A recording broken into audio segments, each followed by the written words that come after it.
Hello, everyone, and welcome back to round two of our monthly series here at Grey Ogre Games.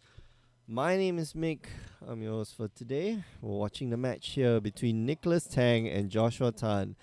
And I must say, you guys are in for a treat. Nicholas's deck is just.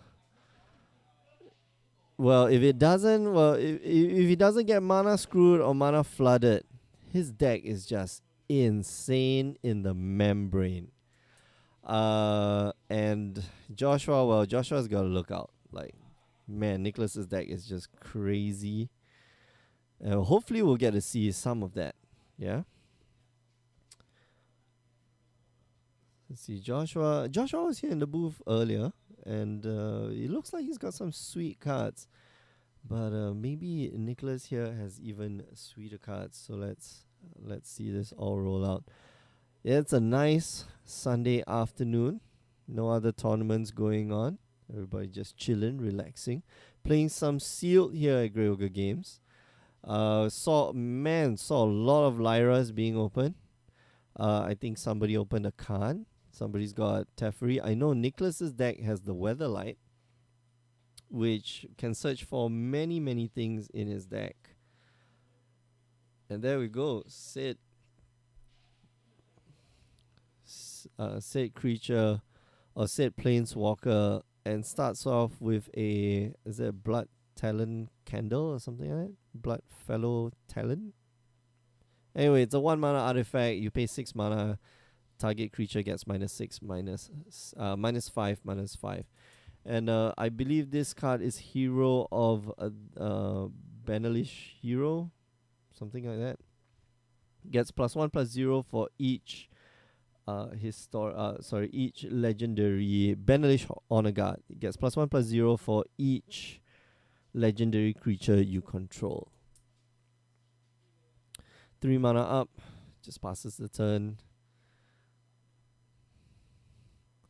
Looking for a few more lands. He is playing Esper colors.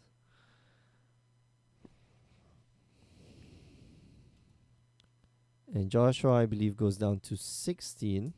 And Nicholas just lays the land and passes the turn. Oh, what is this? Is that going to get countered? Phyrexian Scriptures. Let's bring that up. New cards, people. New cards. This one's cool. Get put a +1/+1 counter on up to one target creature. That creature becomes an artifact in addition to its other types. Then destroy all non-artifact creatures and then exile all cards from all opponents' graveyards. And Teferi here slam down onto the table. No,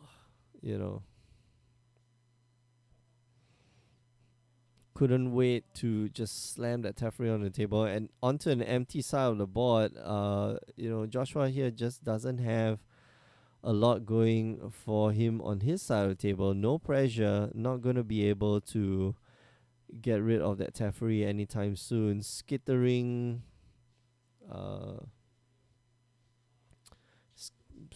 something.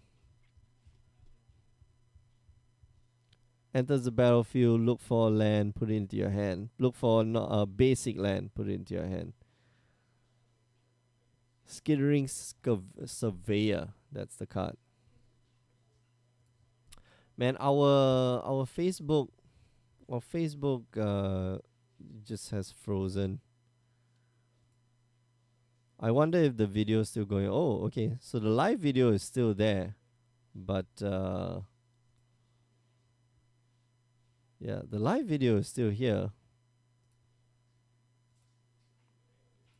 But there's no way I'm going to be able to stop this video, it seems.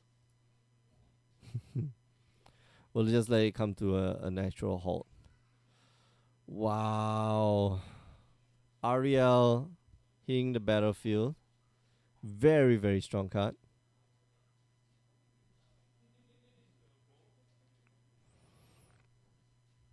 Yeah, Joshua here in a lot of trouble if he's hoping that the Ariel is gonna block, then maybe plays a Gideon's Reproach. Nicholas knows what's up and just passes the turn.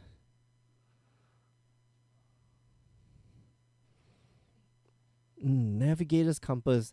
I want to ask you guys in the chat, what do you think of Navigator's Compass? I think it's a standout card. Like, I think it's a fantastic, fantastic card. But what do you guys think? Uh,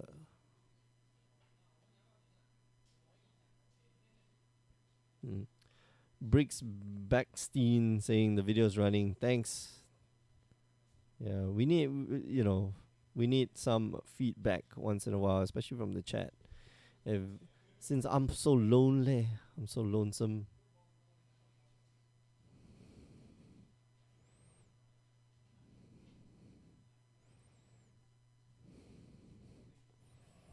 Yeah, the Gideon's Reproach does try to kill the Ariel, but Ariel here able to make a knight, a 2/2 knight that can block, but Joshua ends the turn with a Wrath,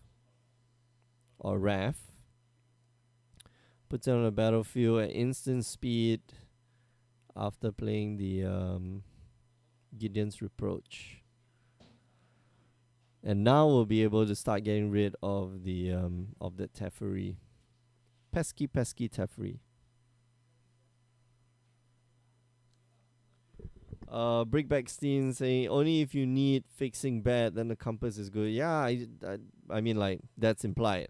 But there's not a lot of fixing in the format. I think the compass is one of the best cards for fixing. Although I do like, of course, this grow from the ashes and stuff like that. But yeah, I do like stuff like Traveler's Amulet being able to what you call it, filter out your deck, thin out your deck, right? I see Manipulator here,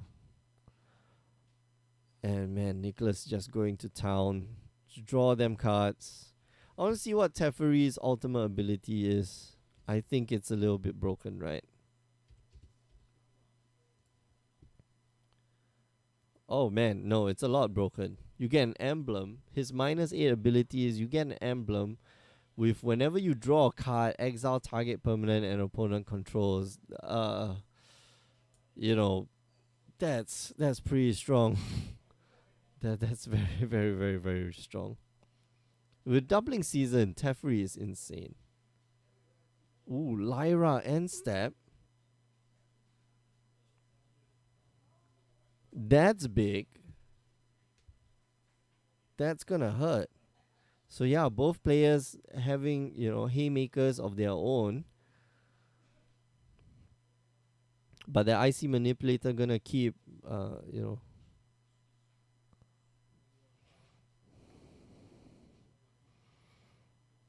gonna keep Nicholas in check. Going to attack Step. I'm pretty sure Lyra gets tapped down.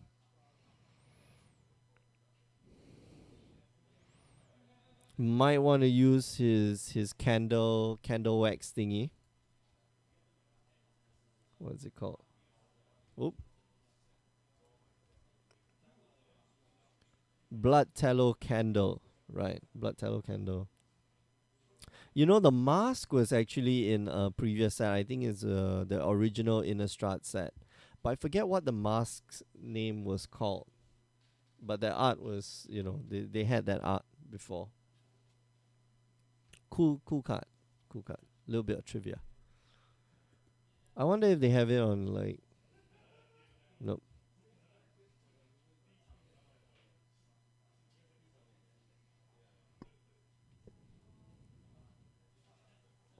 Oh, Profane Memento. I think that's the card that was...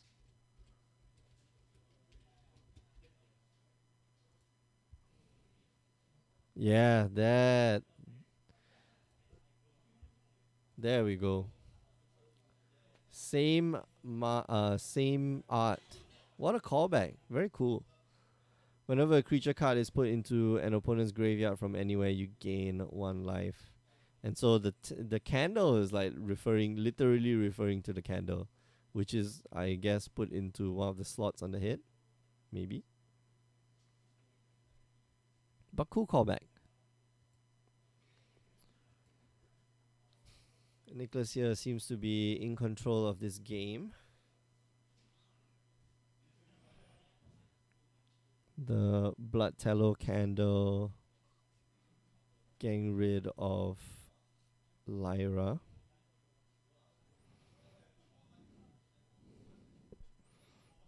Quite effectively. Alright. End step. Gonna flash in.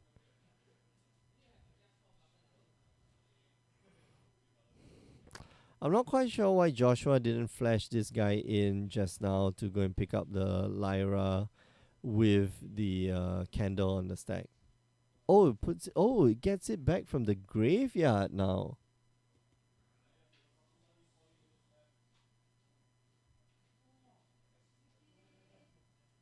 No, right? It picks it up from.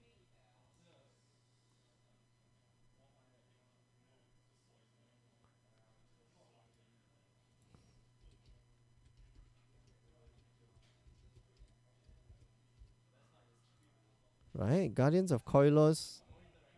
When it enters the field, you may return another target historic permanent you control to its owner's hands. Yeah, so I think Joshua read this wrong. Oh no. Oh no.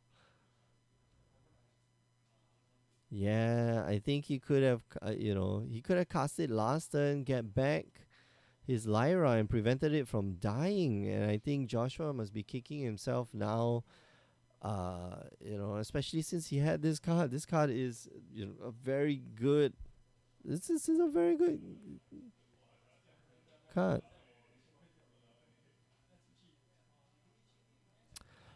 Briggs Backstein saying these are some serious pools. Yeah, these are some serious pools. I mean, like you saw, and we haven't seen half of Nicholas's deck. Like we saw Teferi, we saw Teferi is now off the board. We saw Teferi, we saw no, Teferi is still here.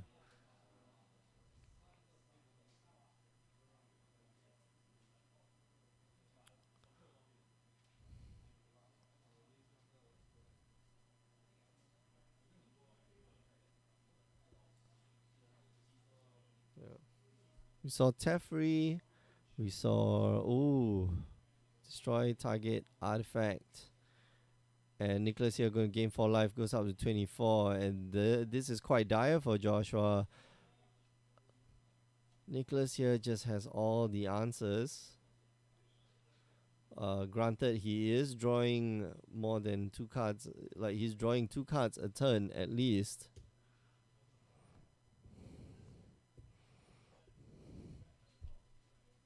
Yeah, I think Joshua might be just kicking himself right now.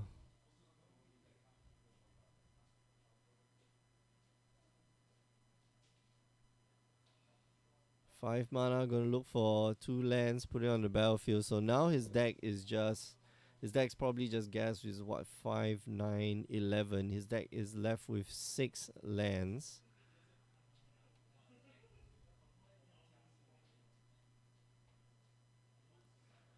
There's still a lot of gas in his deck, but he still hasn't gotten rid of that Teferi, and that Teferi is going to be a big problem. Going to be a huge problem, in fact.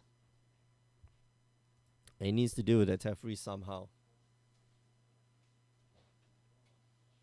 Not good, not good.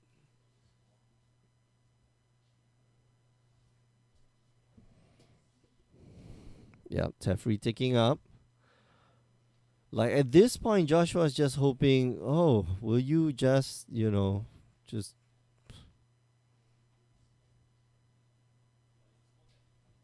please, like, deck yourself? Joshua's already down to 5. Nicholas here has even more things up his sleeve. Might represent lethal. Might want to represent lethal right now. Is that a Tesha? No, that's not a Tesha. What card is that? Anybody in the chat?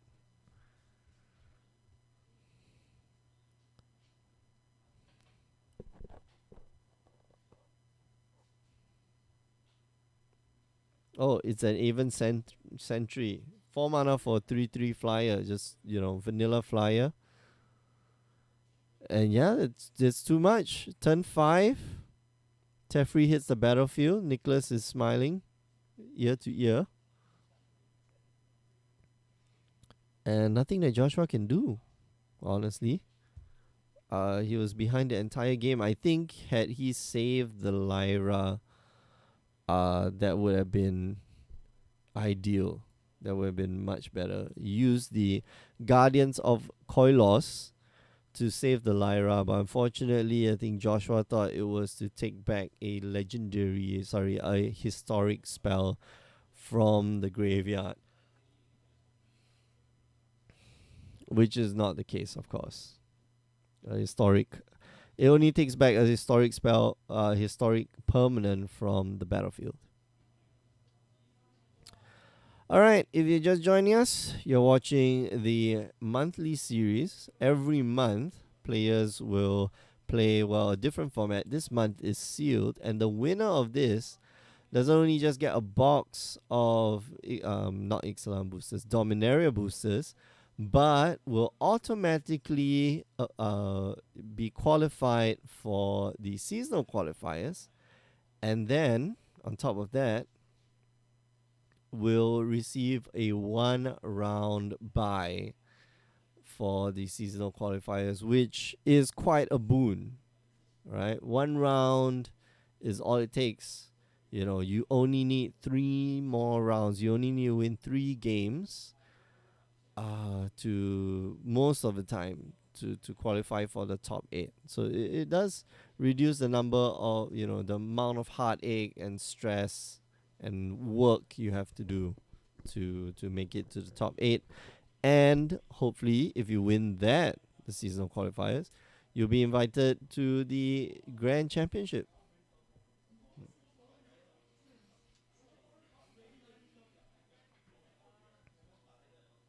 Yeah. Since this is a new format, I'm just wondering in the chat, anyone want to chime in? What's your favorite Dominaria card so far?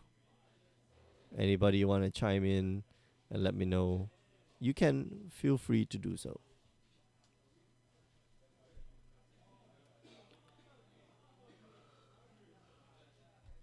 And please don't say it's the Navigator's Compass. Even though I think that's a pretty awesome card. What do you guys think of Damping Sphere? Jeffrey saying, yeah, sick pool they have. Yep. I saw maybe walking around while doing deck building, I saw maybe like 3 or 4 Lyras, which is a lot. Honestly speaking, there are 26 players today, 27 players today, and it seems that one player has left the building. All right, so it looks like we got 26 players. Or maybe Chin Heng went to have lunch. Who knows?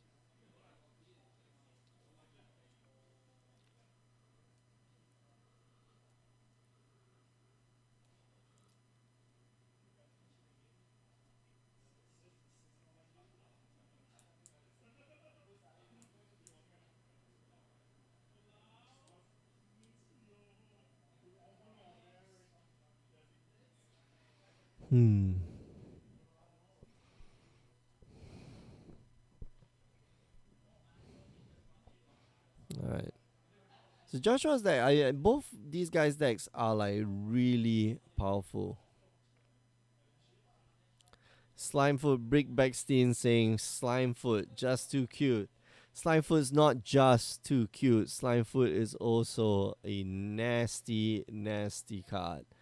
It is very powerful. I wanna bring that up. Like Slimefoot is just insanely good.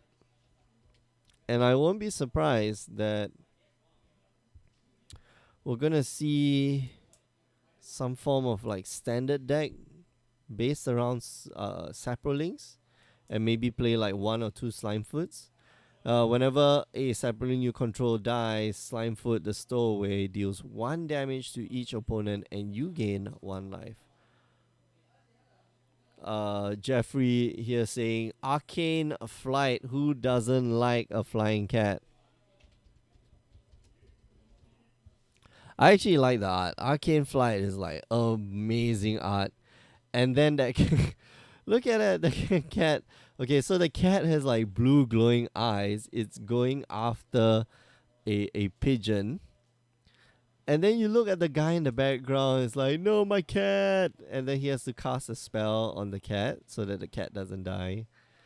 Tolerant academics, the Tolerant academies are known for their magical researchers, magical research, powerful sorcerers, and accidental destruction of ecosystems. Yeah, that's that's how it works, people. If you give cats the ability to fly, you will have no more birds. I like the flavor text. The flavor text for this set is really, really good. Like very flavorful. Oh, okay. Joshua lets Nicholas start off first, and starting off with a inventor's apprentice, I think. The guy who allows you to scry. Beat you for 1, you go down to 19.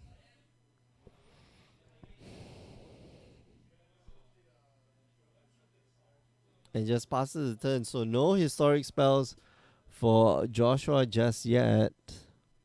Joshua here going down to 18.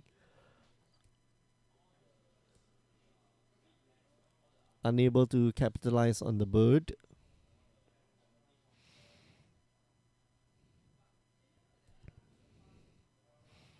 Gets in and Windrake, or at least the resultant is a Windrake. That gets syncopated and is exiled from the game.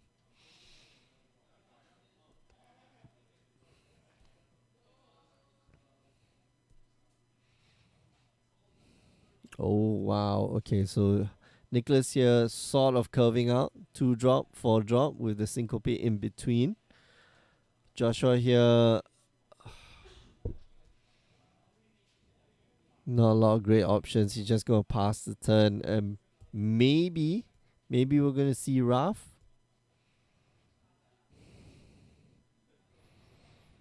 Alright, beats in. And Joshua just takes it. Okay. Interesting.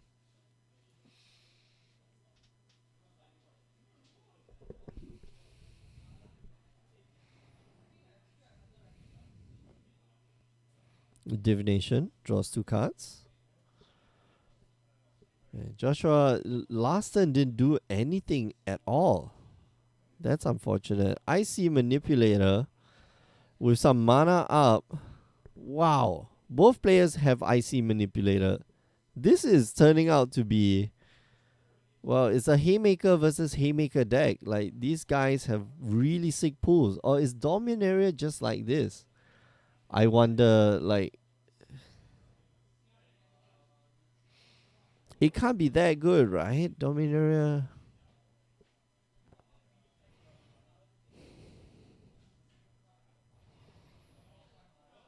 Sergeant Call at Arms. Oh no, that's Call the Cavalry. So 4 mana for a total of 4 power and 4 toughness. That's pretty good.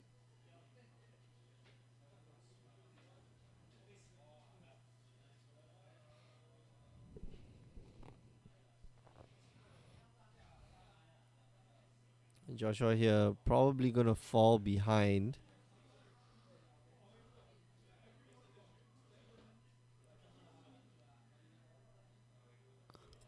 Is there a counter spell on Nicholas's side of the table? No, there isn't, and he's going to Blessed like one of his guys. Joshua here dropping down to 5. Going to be able to block next turn, but if he does, maybe dead. Joshua here needs a second white sauce.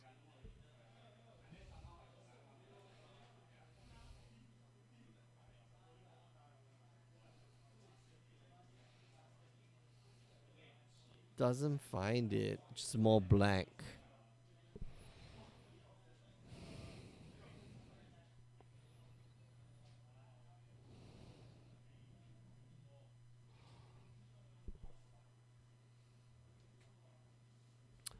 Oh, this is deadly. Gonna bounce your. Gonna bounce your little dude back to your hand.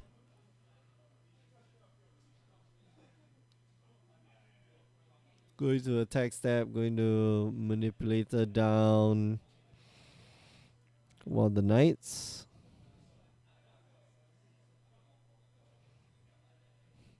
And Nicholas here attacks.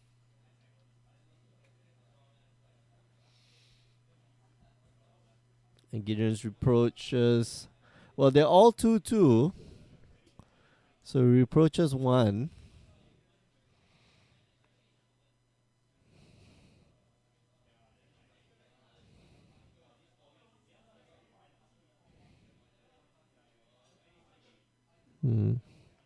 Finally, the double white.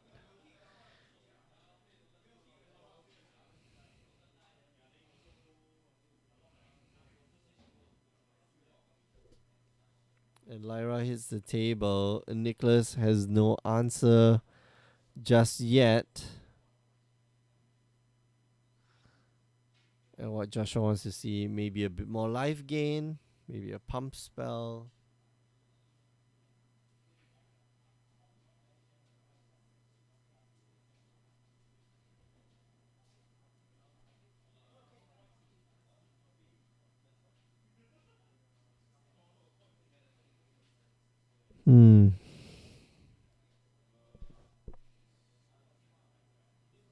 Yeah, I see manipulator.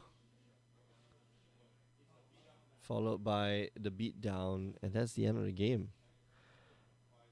There are a lot of powerful uncommons. Yeah, if I see manipulator is an uncommon, that's crazy. Like, it's so good. It's so powerful. All right, we're coming back with round 3 in a bit, so don't go away. But before we go, just want to remind you that you can join us on the stream every Wednesday 8 p.m. Singapore time.